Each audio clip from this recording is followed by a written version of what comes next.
Hi, my name is Faviola Hernandez, and I'm going to be presenting on the drug acetaminophen. Let's get started. Okay, so all the things we'll be looking at today are the description of the chemical, its major uses, techniques used to measure it, environmental fate, a real-world application through the Christian worldview perspective, and some main takeaways about acetaminophen. Acetaminophen, also known as paracetamol or most commonly Tylenol, is a widely used medication known for its efficiency in relieving pain and reducing fever. Its molecular formula is C8H9NO2, and its molecular weight is 151.16 grams per mole. It belongs to the phenyl class and it's derived from 4-aminophenyl. It's most widely used as a non-narcotic analgesic and non-steroidal anti-inflammatory drug. As described before, acetaminophen is classified as a non-steroidal anti-inflammatory drug. Its physical description is a white crystalline solid. It holds a bitter taste with no odor, and it is highly soluble in hot water, only slightly soluble in cold water, and soluble in alcohol. Acetaminophen was first approved by the FDA in 1951 and now has over 600 over-the-counter combinations. When examining the spectral information for the GC-MS, the molecular ion peak is at 151.06, and the base peak for this drug is at 109.5. And the difference between this is the C2H2O coming off the nitrogen. The major uses of acetaminophen is used to alleviate mild to moderate pain and lower fever levels. Smaller uses include making azo dyes and acting as a stabilizer for hydrogen peroxide.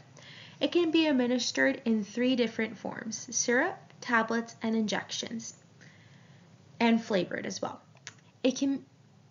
Acetaminophen or Tylenol can be obtained without prescription, as it is an over-the-counter medication. It is also administered in hospitals. Due to its minimal potential for inducing an allergic response, it can be safely given to patients who may be sensitive to salicylates or have allergies. The only caution for this drug is that it has hepatotoxic potential when overdosed and can cause liver injuries. One of the only SDS things for this drug is it's an irritant. Next, we will be looking at techniques. There are many techniques used for measuring acetaminophen. The different analytical techniques include chromatography and electrochemical ways. 2 of the most common techniques include enzymatic assays and amino acid-based assays. Compared to chromatographic's methods, enzymatic assays are more convenient and faster, but are limited by bilirubin interference. Another technique is capillary zone electrophores. These are more expensive and harder to reproduce, which is why they're not used as often. The next area we'll be looking at is acetaminophen's environmental fate. One area in which there's cause for concern is its natural water environments. Because of its intricate nature of the degradation products and intermediates of acetaminophen, it presents challenges when detecting and developing treatments.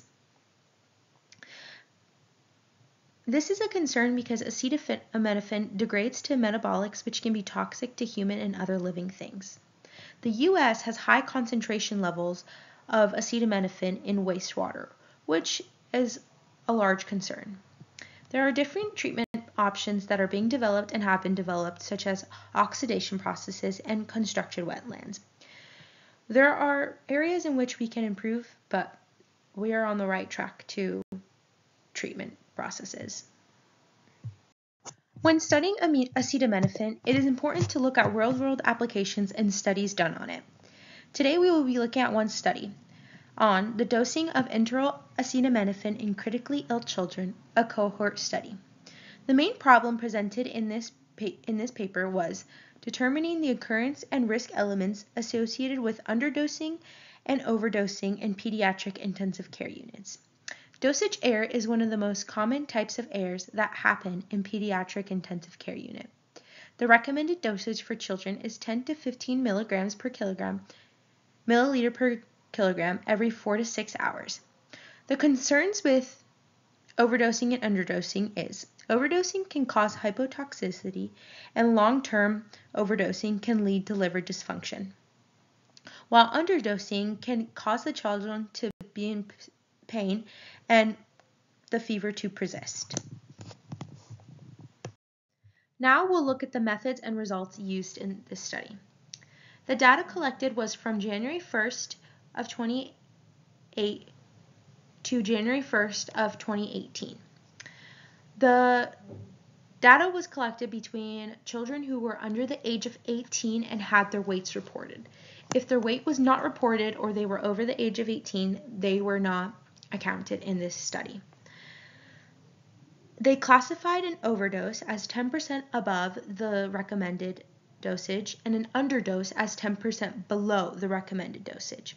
They used different analytical processes such as mean, standard deviation, IQR, equation logistic regression, and error variances to account for clustering. 147,485 doses of acetaminophen were being studied.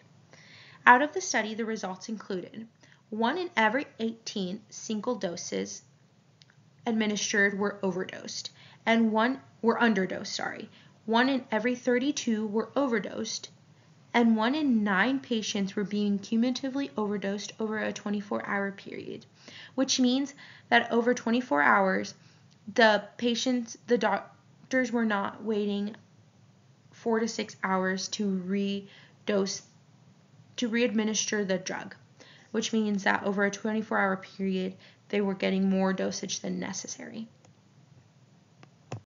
Understanding the use of acetaminophen through the Christian worldview is very important. When God created the world and the creation, He said everything was good. But then when man's sin and the fall happened, disease and suffering entered the world. A perfect world is a world where pain relief is not needed, but unfortunately, we do not live in a perfect world. There are many dangers to the use of acetaminophen in drugs, such as overdose and abuse, which can cause long-term liver problems and death. Pharmaceuticals affecting wastewater is also another area where God calls us to be stewards of the world. One perspective might emphasize the Christian principle of stewardship, which includes caring for one's body as a temple of the Holy Ghost, which is found in 1 Corinthians 6, 19 through 20. In this view, excessive use of medication, including Tylenol, might be seen as neglecting the stewardship by relying too heavily on internal remedies rather than addressing the underlying issue or trusting in God. Of course, this is just one perspective, as many Christians believe in this responsible use of medicine as a gift from God for the alleviation of suffering and the promotion of health, when used in moderation and in wisdom, of course. So the main takeaways of this presentation is that this medication is known for its effectiveness in pain relief, and there are many technological ways to measure it that include analytical processes, and it plays an important role in the environment, in the future of the environment and healthcare, especially the pediatric intensive care unit, where we saw in the study that overdosing and underdosing can lead to a lot of harm and should be monitored closely. Monitoring this drug is also needed to maintain environmental stewardship and to watch the toxicological effect of the chemical on human health, which one of the main concerns is liver damage. Acetaminophen is essential to the modern world, so understanding and using it responsibly is valuable. This drug is such a good thing in our world today, so having wisdom and discernment is obviously needed. Thank you so much for allowing me to be with my presentation on acetaminophen and for being analytical, and have a great summer. Thanks. Here are the references that I used.